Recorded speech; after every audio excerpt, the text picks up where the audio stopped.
Hi guys, welcome back to my channel. Here is your girl Dr. TRhodes, and today I'm going to talk a bit on my career as an epilepsy researcher, or to so say an epilepsy scientist.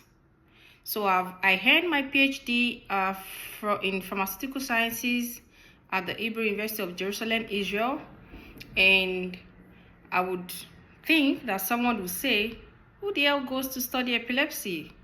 Who is interested in epilepsy disease? So I got the notion.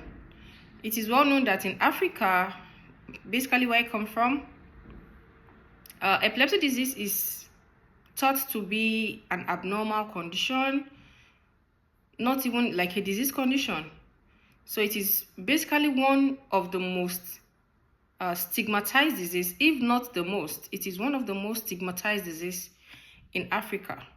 So if you would want to know more about this fact, I'm going to refer you to my book chapter here. I'm showing you up here, where I wrote a few things about pediatric epilepsy in West Africa, the prevalence, the causes, and the management. As we know, epilepsy is a kind of disease that it is believed to be an ancestral cause or ancestral infliction. Unfortunately, epilepsy is not related to ancestral causes. Okay, so on first hand, what exactly is epilepsy?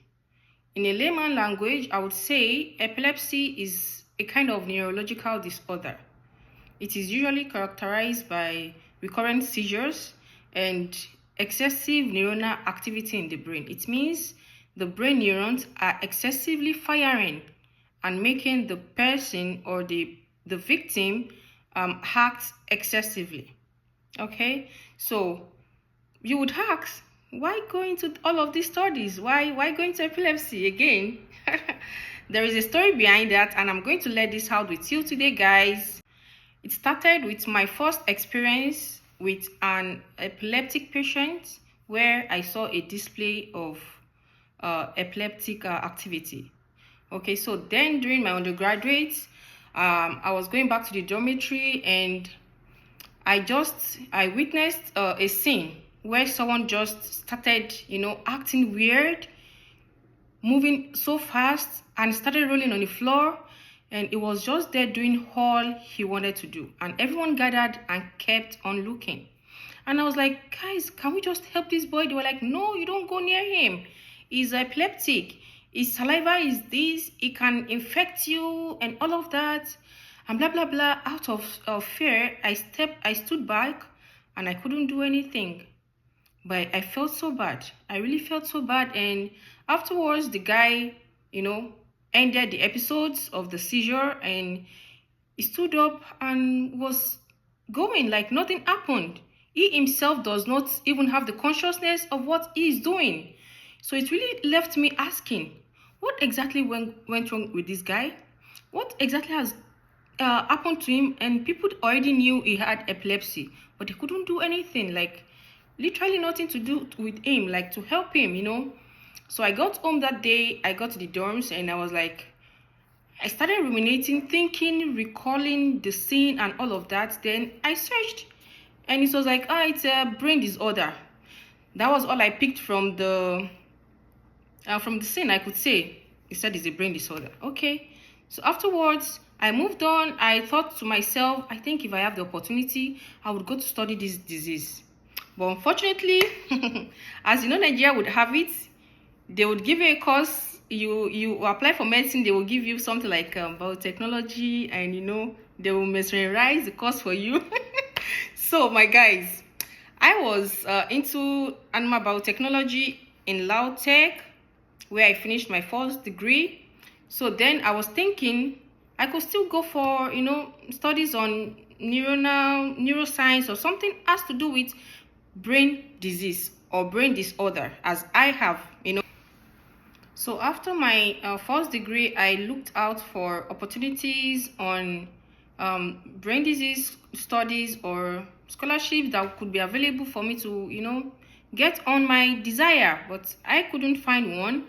but I found I actually went to continue on my career path I started from my undergraduate. So during my master's, I studied genetics at the Hebrew University of Jerusalem, which is situated in Rehovot at the Department of Veterinary Sciences. So I did all I could during my master's, but it was still well impressed in my heart that I was going to study something on brain disease, on epilepsy precisely. So after my master's, COVID struck. It was the peak of COVID, and I was left with the option. I might not be able to explore what I want to explore, because I wanted to explore only epilepsy, looking for it with all my energy. A lot happened at that time, but fortunately, thank God, I found a position, a PhD position that offered me a studies in pharmaceutical sciences for epilepsy treatment. And here, my dream seems coming true. So I opted for that, and I started. That was 2020, and I did that for a couple of years, 4 years. Yeah, it was not that easy, but it was really worth it, I could say. So here I am today. I was able to answer the long asked questions that I've asked myself for the past about 10 decades. So I could answer myself the questions on epilepsy. And trust me, guys, I totally understand what exactly it means when we talk about epilepsy as a brain disorder. So, guys, my aims and aspirations, aside from being an epilepsy researcher or an epilepsy scientist, my aims in the nearest future actually is to get really involved in epilepsy awareness campaign, and also serve as a bridge for proper medication regime to epilepsy patients in Nigeria and in other African nations I would be able. So guys, what is the bottom line of my story? Careers are spurred from a lot of things. Aspirations are real, and focuses can be achieved. If you are focused, if you are determined with God, everything is possible, I can say. And the road might not be easy. The road might be rough at some point, but trust me, with God, all things are possible. So my viewers out there, keep aspiring, keep focusing, put your head on the high side, and make sure you achieve your dreams, you achieve all that you want to achieve, and you would be excited at the end. So thank you guys for today. Thank you for having to listen to all my stories. I hope you find one or two things you could take and also work with. So in my subsequent videos, I'm going to explain as much as I can what epilepsy entails and what you should know about it. And most importantly, they are this group of people that deserves our empathy, our sympathy, whatever you call it. They deserve to be loved. They deserve to be included in the system, in the society, and not be excluded as it has always been. So thank you guys. I hope to see you in my next video.